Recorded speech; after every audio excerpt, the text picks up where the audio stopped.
আগে দেখি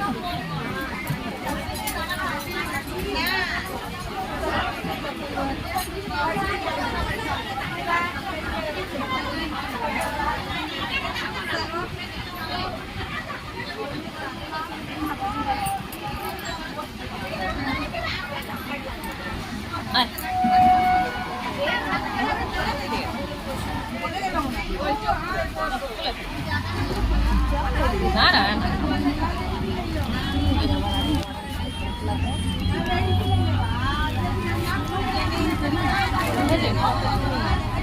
এটা আমি জুতো পরেছি প্লাস হচ্ছে তো ইসে পরেছি রেনকোট পরেছি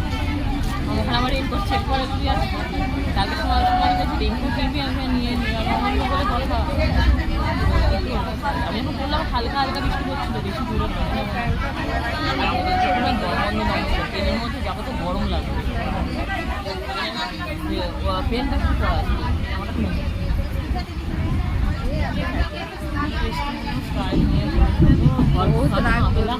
কিন্তু ওইখানে আমাদেরকে পাঠাবে জানিস তো আমি শুধু ওটাই আতঙ্ক লাগছে অন্য কোনো জায়গা করলে একটা ফিক্স টিকেট হলে ঠিক ছিল স্ট্রাইকিংটা মানে ওইটা কেন বলতে গেছি আমি তো ভাবছি ও মমিটাকে কেন বলে আবার বলছি কালকে আরে রামভাষণে বলিস না মমিটাকে বললাম উল্টো করে তাই বললাম তুই যে বললে আবার এইটাতে যদি উল্টো করে না